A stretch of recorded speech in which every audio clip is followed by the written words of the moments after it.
folks, welcome into yet another coronavirus special of I've Got a Theory. I'm Henish. I've got my guest here, Dan Fulkerson with Dan Fulkerson, dedicated and determined and dedicated personal injury attorneys. Great guy in the community a lot. And we're not going to directly talk about business or law exactly because you've got a theory. Dan, welcome to the show. Tell us what you're going to talk about. Great to be here. Thank you for having me on this Monday. And yeah, no, I love the show. I love the concept. And I wanted to talk about automated cars. I mean, it's something that is going to be a big influence in my industry. It's something that I think we all see is coming. They're already starting to roll out on the roads. We have semi trucks that are fully automated driving up and down the coast of California. So that's what I kind of wanted to explore with you. Okay, so what's your theory? How does this roll out? How does this change our life? What's this mean for regular people? So I'm a personal injury attorney. I'm a car accident attorney. Car accidents, motorcycle accidents are probably 75% of our practice. We, help thousands of people every year that are in bad accidents. And my belief is that automated cars are going to become mandatory. I think in the next 10 or 15 years, you're going to see a switch where the government starts to force people to drive automated cars. And I think that the way that they're going to do that is they're going to do it by forcing taxes and registration fees to go so high for self-driving cars that they just price most people out of it. And it's an interesting, conundrum. It's an interesting situation for me because I'm a big car guy. I love driving cars. It's, kind of where I get my peace and my headspace. If I have a bad day, I'll just go for a drive. And having a self-driving car is going to take a lot of that experience out of it for me.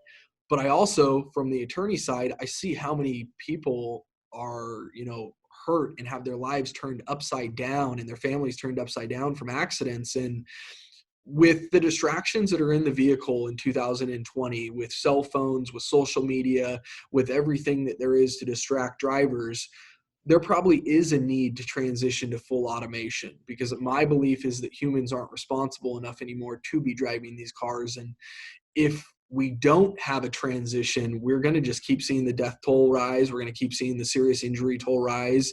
And you look at a situation right now with this pandemic and, the lives we're losing there, we lose 100-fold that many lives from auto accidents every single year. So yeah, it's like 35,000 or something like that per year, right? In the US. It's one of the leading causes of death in the country. And that's death. That's not even looking at the injuries and life-shattering injuries. Yeah, and so I watch lives get shattered every single day. I tell people all the time, I'm like, I'm ready for automated cars to come put me out of business. I'm excited for it. I'll find something else to do to make a living. That's great. No, that's the right angle. So what does that mean for the regular consumer that's like you, that's like me, that loves driving their car? The difference is that I like driving my car. I don't love commuting. I think that we're all, like all things in society, we're going to adjust. We're going to get used to things. It's going to be a painful transition, especially for those of you, like you and I that really do enjoy it. But I think that eventually we'll get used to the new norm and we'll start to realize that there are advantages. I mean, think about if you're taking, for example, Ubers and Lyfts to work right now. You can get so much work done while you're on that car ride that your commute becomes part of your work day instead of just being, an hour and a half to and from work. You think about everyone in LA who's sitting in traffic for 3 hours a day. If you're in an automated car and you're able to do all of your work just like you were sitting in your office, that adds a lot of productivity back to life. And I think people will start to see that as an advantage as well. I just think it's going to be a painful transition because we're all so used to being in control. It's interesting, and I don't know if you've done this yet, but I got a Tesla 2 months ago, and it has the autopilot. And the autopilot, I didn't understand exactly how it worked, but it's on-ramp to off-ramp. It works great on the highway. Yep. To the point where exactly you're right. I'll get on a highway, it'll set the destination, it'll even navigate on autopilot, including taking the on-ramps and ramps to other highways to get to my off-ramp that gets to my final destination. So it saves me a lot of time. But yeah, I'll admit I can throw one hand on the wheel, pay barely any attention, and make a bunch of phone calls. Because I'm pounding through my contact list and connecting with clients, et cetera, et cetera. I'll even, and it sucks to say that I've been distracted, but the car, it's gained so much confidence with me that I trust that it's paying attention in all but the hairiest of situations. But on the flip side, in the last couple of weeks, just because I have been stir crazy during coronavirus, I've been taking my wife for quick road trips. So we've gone up and driven up to Mount Palomar until the police turn around. Last weekend, we went to Mount Laguna, which I had never been to, and drove all the way around it. And it was a beautiful road. There's little spots you can stop off and just take a view, because technically the trails are still closed.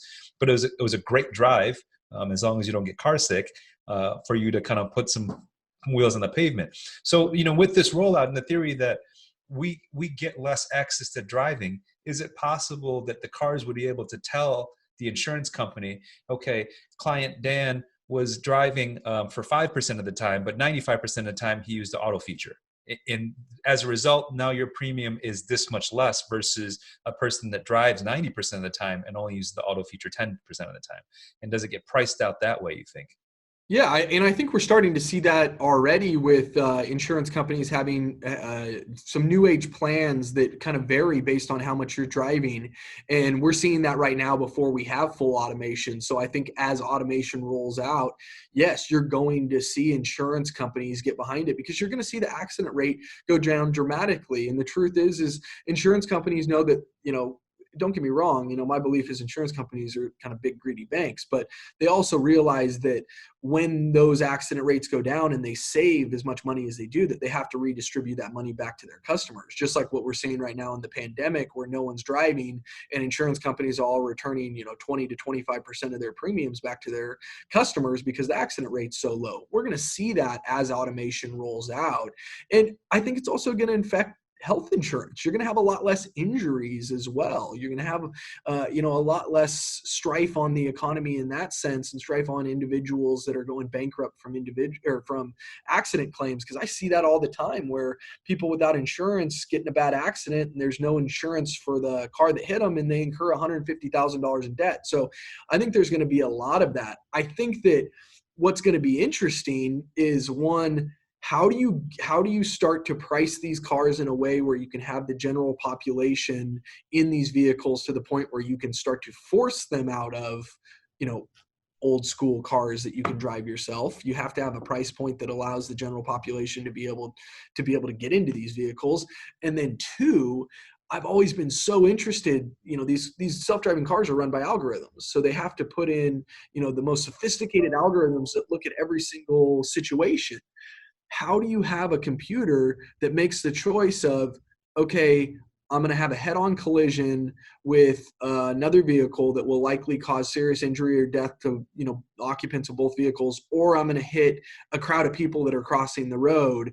I have to make a choice. How do you decide? How does the algorithm decide the value of life and which lives, and calculate those things? And that's the really interesting part to me, is right now that's a human element. We're going to put that onto a computer. For sure. I mean, ideally, those kind of scenarios are so few far in between that it doesn't happen. Ideally, we build infrastructure where humans and cars don't interact on the same plane as often as they do currently.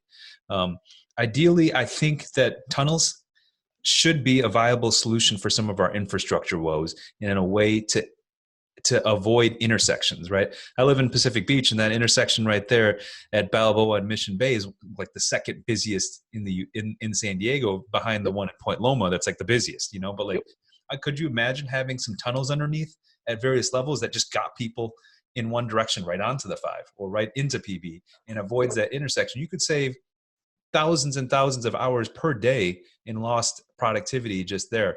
But they're already rolled out with the software.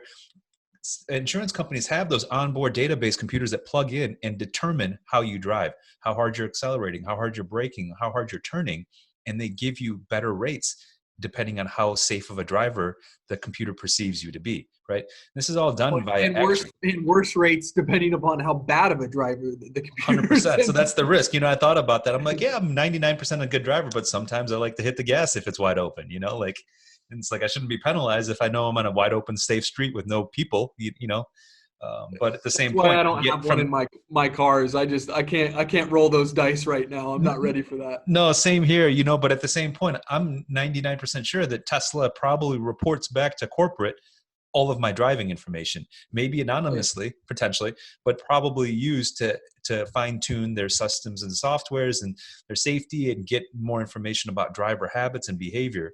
And it probably does report that. That's why Tesla offers their own insurance. They state it's vastly cheaper, knowing that the cars are safer, especially if they're using the auto drive feature, right? Because you've seen the numbers. I think like 60% of car accidents are rear endings. And then the other 35% are like T-bonings. And then the other 5% are like, okay, that's the tire popped or it was bad weather. But 95% of accidents are human error. It's just like someone screwed up. Simple negligence. It's simple distraction.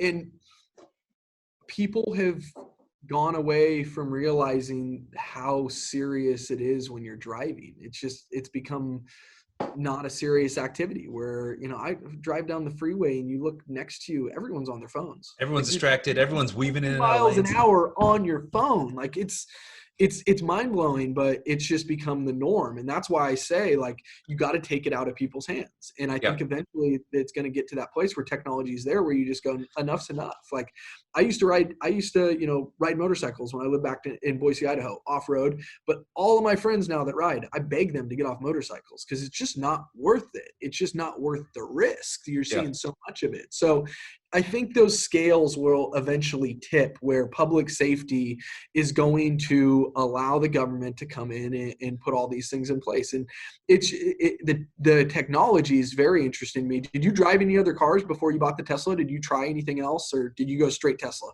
I've been a car guy for a long time, so I've owned dozens of cars, so I've had the gamut. But in terms of, I really wanted it because I've got solar in my house, so I get free miles from the sun. Thank you, son.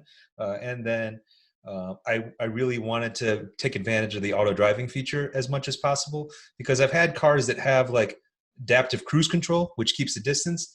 And I've even had cars that have like lane keeping assist, but those aren't nearly as good as like the Tesla, which pins you in the middle of the lane and takes it. Because otherwise, like in my Honda that I've got, like my wife's got, it's a Honda minivan, it like pings back and forth between the lanes. You couldn't use it as like hands-off passive driving. Versus in the Teslas, they just update new software. It keeps getting better. Like the new rollout now detects stop signs and stoplights because they want this to be rolled out for surface streets and not just highways sooner than later. So they're starting to do that. But on the highway, it pegs you in the middle. Like you want to change lanes, it'll change lanes automatically after checking your lanes in blind spots. So the sensors and radar on there are so much more thorough than your average bad driver. Let's put it that way. Well, and that's what I was curious about, because I've talked to, I've only drove the only automated car I've drove is a Tesla. And I know that Ford has a couple, I think Chevy has a couple models out there, but from what everyone says, Elon is so ahead of the game with his technology, with the automated driving, that it is going to take these other companies some time to catch up. Which is bizarre because he keeps all this stuff open source. He's like, please just take what I use. Like I hate when with the electric charger, there's the Tesla chargers, and then every other company comes out with their own proprietary. I'm like, why are you doing this? Just use the same infrastructure so we don't have to build a dozen different varieties. It's like when cell phones all had different charging cables. I'm like, everyone just use the same thing. We don't have to have 1,000 different charging cables. Yep. Yeah. So there's always kind of, It's really interesting, and I love that he open sourced everything. I mean, I think that says so much about him and about his companies and about the way that he works for the world. Yeah, I mean, he's doing it for the right purposes. Obviously, does he need to make money because he's got other larger overreaching goals, which I agree with. I think that's fair. Let him charge. Like he wants to do a software update or a hardware update, and he wants to charge me $2,500 for it coming up. I'm like, crap! I thought I bought my car. I still have expenses related to my car for upgrades to get the newest features on it. Which I get it, but it's at the same point, like people will pay for it. They're like, yeah, I want that next feature that you've got, and I'll pay $2,500 for it. I think I'll be able to get to the point where I'll be able to accept that I'm not going to be able to drive the way that I want to, and that I'm going to have to let the cars take over. But the one request that I would have, and I don't know if you follow me on this, but I need some sound. Like I need some exhaust. Like this, I can't do this Prius. I can't hear you. I like put a speaker on the back of that thing, but let me hear some sound on it. Like the lack of exhaust kills me. They're starting to do that in a lot of cars that are now these supercharged 4-cylinder, 6-cylinder engines. They'll make those sounds. Like I think even the Mustangs and stuff will pipe in additional sound. I know Porsches do that as well. You're right. On my Tesla, it's dead silent. And there's pros and cons to it because it's dead silent. But, at the flip side, I do like throaty V8s. I don't know if you've spent time on track days. Like I've done Laguna Seca and Chuckwalla and Willow Springs and in these kind of places, and you can do open track racing. And I don't think a lot of people know that. You can go hit a track, pay $200, bring your car out, and spend a whole day ripping it on a track in a safe environment, right? $200 plus $1,600 for your new tires that you will need at the end of that day. Plus new tires and probably new brake job as well, because you're cooking through stuff. And it depends on how hard you drive. You know, I've done this enough times where I've gone out there and driven a car lightly and it was fine. And I've gone out there and came back and the tires are all marbled up and flat because I've cooked the tread off of them. Yep. So yeah, I mean, it can be as expensive as a hobby as you want, but it's a nice place to do it. Even just go-karting, you know, like if you're concerned about driving and drive lines and getting a fast lap time and those kind of things that I really enjoy, you can't do that on the road. You know, you can't go 5 miles an hour faster than someone and look, I'm going to beat them there. And like you beat them by like 2 seconds. It's not worth it. Yep. But you know, if you're on a track because it's a competition, then it's another story. So yeah, I mean, Dan, you know, and to kind of wrap this up, I think that the AI comes out, but let me give you this last point. I don't think this comes out as something that people have to own. I think mass transit changes from MASS to MAAS, which stands for mobility as a service, right? So you see more of these Ubers and Lyfts coming out, but instead of paying for a driver and a car, you just pay for the car. That rate drops by 75%. Instead of spending $10 or $20 for your Uber, you're paying $2.50 or $5 just for the car to take you. You've got no human wage. So now it becomes an economic reason for most people too, right? If owning a car costs you on average $9,000 a year for maintenance, depreciation, insurance, parking, etc., $600 a month, it gets you a lot of drives, especially if you don't have to pay for a driver. Yeah, and I think that's exactly why you're spot on, and that's why eventually human behavior will change, because we will see the advantages of it. And again, when it does, I'll be happy that it put me out of work, because that means that there's a lot less people that are getting their lives turned upside down from these bad accidents. So for sure, and then it should increase once that productivity. happens, I'll be coming to you. You can teach me about ADUs and how to make money there, because I'm going to need another source of income. Absolutely. All right, Dan, stick with me. I'm going to end the show up, though, but appreciate you joining me on another great episode of I've Got a Theory, talking about one of my favorite topics, which is the advancement of autonomous vehicles. Thank you, Dan Fulkerson, for joining us. We'll catch you next time. Please comment, like, subscribe for I've Got a Theory.